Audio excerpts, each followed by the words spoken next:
Friends, welcome to Vanishree study. हमारी current affairs की series चल रही है। इसमें हम लोग उत्तराखंड अपर पीसीएस के लिए कौन कौन से करंट अफेयर्स इंपॉर्टेंट है वो टॉपिक डिस्कस करेंगे। देखिए, ये आई दृष्टि मैगजीन है और आई दृष्टि में आज हम टॉपिक जो हम कवर करेंगे राष्ट्रीय परिदृश्य यानी कि नेशनल न्यूज से हम स्टार्ट करेंगे। देखिए, इसमें जो पहला ही आर्टिकल है चुनावी बॉन्ड योजना। चुनावी बॉन्ड योजना जो है असंवैधानिक घोषित कर दिया गया है। अब इसमें क्या है, कहाँ यहाँ से क्वेश्चन कैसे बनाया जा सकता है। देखिए, यहाँ से क्वेश्चन बनाया जा सकता है कि आपसे ये बोल दिया जाए कि चुनावी बॉन्ड क्या है और जो है 2-3 स्टेटमेंट दे देंगे और आपसे बोल दिया जाएगा कौन सी करेक्ट है और कौन सी करेक्ट नहीं है। इस तरह से आपसे क्वेश्चन यहाँ पूछा जा सकता है। तो आपने इसके बारे में जो जितने इंपॉर्टेंट पॉइंट्स है वो सारे मैंने यहाँ पर हाईलाइट किए हुए हैं। एक बार हम देख भी लेते हैं, पढ़ लेते हैं। देखिए, चुनावी बॉन्ड तो जो है एक तरह का वचन पत्र होता है और ये जो है एक बैंकिंग उपकरण होता है धारक के लिए। और यहाँ पर जो है प्राप्त करता है यानी कि खरीदने वाले का जो है नाम नहीं होता है। और ये चुनावी बॉन्ड जो है कोई भी खरीद सकता है, बस वो भारत का नागरिक हो। और ये कितने कितने रुपए के लिए होता है ये भी आपको ध्यान देना है। 1000 का होता है, 1000 का होता है, 10,000 का होता है, 1 लाख का होता है, 10 लाख का होता है, 1 करोड़ का होता है। ये आपने ध्यान देना है। यहाँ से एक और क्वेश्चन बनाया जा सकता है, पूछा जा सकता है कि जो ये बॉन्ड होता है कितने दिनों की अवधि के लिए वैलिड होता है। ये 15 दिनों के लिए वैलिड होता है, तो आपने 15 दिन भी याद रखना है। और ये नॉन रिफंडेबल होता है यानी कि ये वापस नहीं किया जा सकता। ठीक है, तो ये आपने यहाँ से ये भी ध्यान देना है। अब यहाँ से कुछ ये भी आपने कुछ पॉइंट इंपॉर्टेंट है जो आपने ध्यान देना है कि जो 5 सदस्यीय जो संविधान पीठ के उन्होंने जो है इसको असंवैधानिक घोषित कर दिया गया। तो 5 सदस्य कौन कौन है, तो वो है भारत के मुख्य न्यायाधीश DY चंद्रचूड़, न्यायाधीश संजीव खन्ना, न्यायमूर्ति भूषण रामकृष्ण गवई, न्यायमूर्ति JP पर्दीवाला और न्यायमूर्ति मनोज मिश्रा। तो आपने ये भी थोड़ा आप याद ध्यान दे लेना। यहाँ से ये पॉइंट भी काफी इंपॉर्टेंट है। देखिए, अब इसके अकॉर्डिंग क्या है, जो आर्टिकल 19(1)(a) के अंतर्गत जो मतदाताओं के सूचना के अधिकार का ये उल्लंघन करता है। तो आपसे यहाँ से क्वेश्चन यहाँ से भी पूछा जा सकता है कि ये जो है कौन से आर्टिकल के थ्रू जो है मतदाताओं के सूचना के अधिकार का उल्लंघन करता है। तो आर्टिकल 19(1)(a) जो है, तो आपने ये ध्यान देना है। ठीक है, अब यहाँ से ये इंपॉर्टेंट पॉइंट था, कुछ वैसे ये ज्यादा खास नहीं है लेकिन मैंने फिर भी हाईलाइट कर दिया है। यहाँ से इतना ही इंपॉर्टेंट ये बनाए जा सकते थे। एक तो आपने ये ध्यान देना है कि जो 5 सदस्य जो कौन कौन है, ठीक है, फिर अब कौन से आर्टिकल का जो है वो उल्लंघन करता है। तो ये 19(1)(a) का उल्लंघन करता है।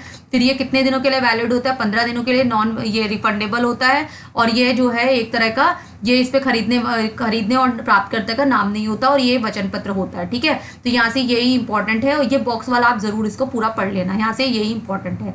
अब नेक्स्ट जो आर्टिकल है वो है PM सूर्य घर ये मुफ्त बिजली योजना। देखिए, इसके बारे में हम अभी पढ़ेंगे लेकिन उससे पहले कुछ इंपॉर्टेंट पॉइंट्स है वो पढ़ते हैं।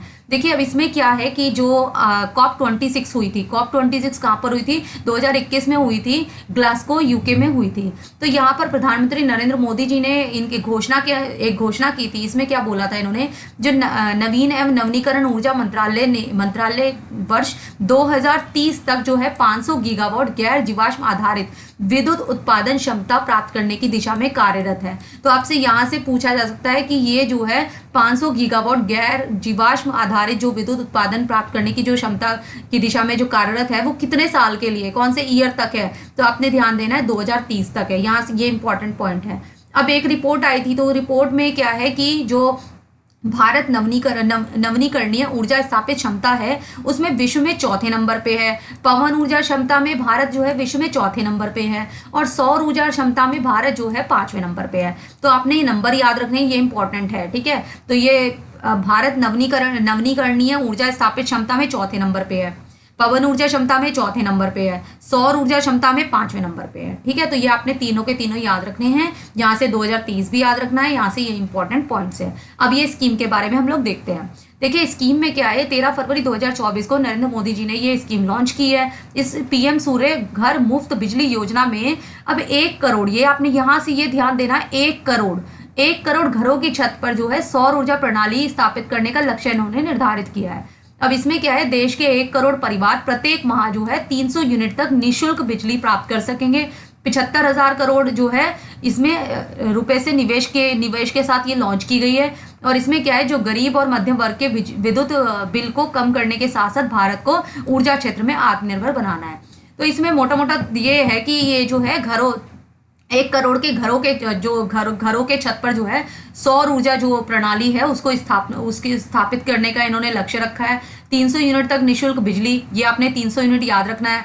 और 75,000 करोड़ जो है 75,000 करोड़ रुपए का जो है निवेश के साथ लॉन्च की है। और इसमें क्या है, जो बिजली का बिल है वो कम हो जाएगा, ठीक है। तो इसमें ये सब है, तो ये जो है आप यहाँ से ये इतना आपको ये पॉइंट याद रखना है।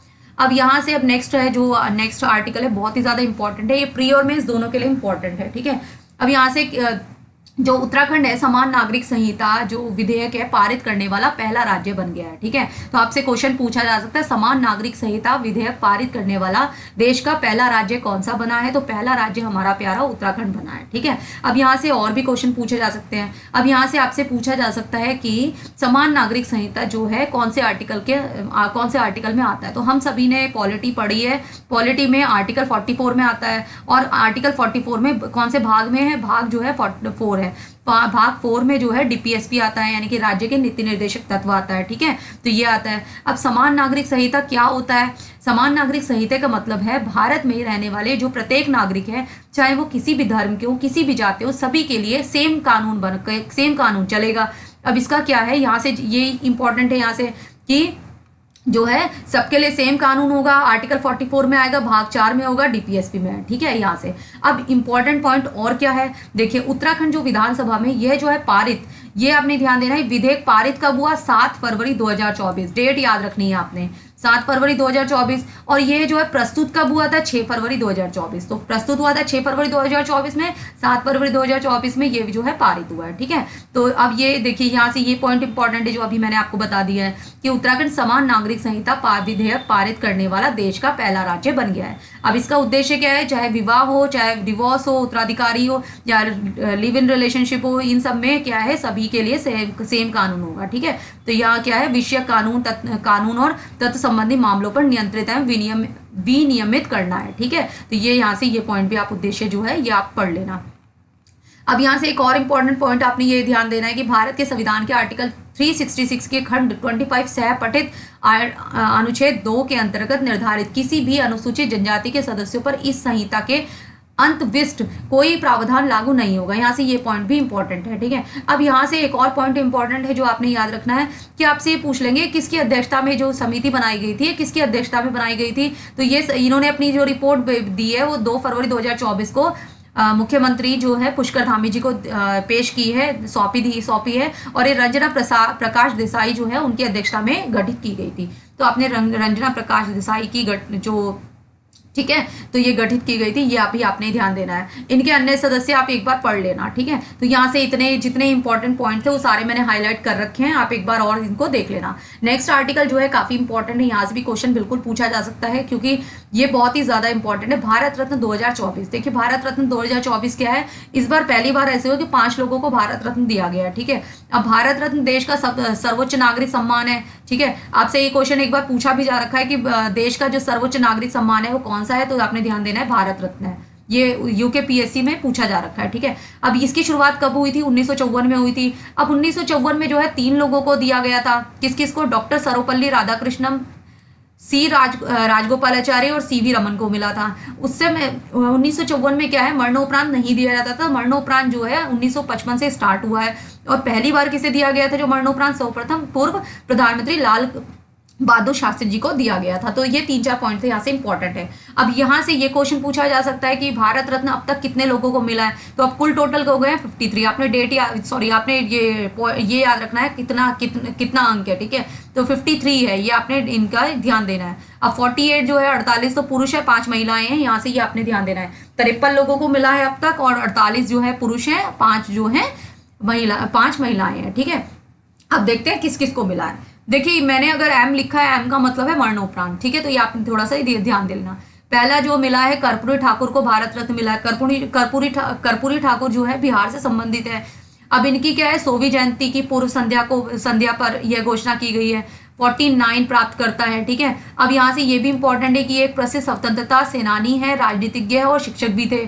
और यहाँ से एक और पॉइंट, यहाँ से क्वेश्चन पूछा जा सकता है कि जननायक के रूप में जो भारत रत्न मिला है वो किसको मिला है जो जननायक के रूप में लोकप्रिय है। तो जननायक के रूप में कर्पूरी ठाकुर जी जो है जननायक के रूप में इन्हें जाना जाता है। और 2 बार ये बिहार के मुख्यमंत्री के रूप में इन्होंने कार्य किया है। ये 1978 में मुंगेरी लाल आयोग की रिपोर्ट में की गई सिफारिश के आधार पर जो है इन्होंने राज्य मतलब बिहार की बात कर रहे हैं, बिहार में जो है सर्वप्रथम पिछड़े वर्गों का के लिए आरक्षण को लागू किया था इन्होंने। ठीक है, तो ये पॉइंट भी इंपॉर्टेंट है। अब ये जो है मंडल आयोग, आपसे मंडल आयोग पूछा जा सकता है कि मंडल आयोग किससे संबंधित है। मंडल आयोग जो है जो पिछड़ा वर्ग आयोग है उससे संबंधित है, तो ये तो पढ़ ही रखा है हम लोगों ने। ठीक है, तो यहाँ से ये 3-4 पॉइंट थे जो इंपॉर्टेंट है, वो सारे मैंने आपको बता दिए हैं, तो आपने ध्यान देना है। एक तो कर्पूरी ठाकुर को मरणोपरांत मिला है, ये पूछा जाता है मरणोपरांत किस किस को मिला है, तो 4 लोग हैं। कर्पूरी ठाकुर है, 100वीं वर्षगांठ इनकी 100वीं जयंती पर मिला है। जननायक के रूप में इन्हें जाना जाता है, 2 बार बिहार के मुख्यमंत्री के रूप में कार्य किया है इन्होंने।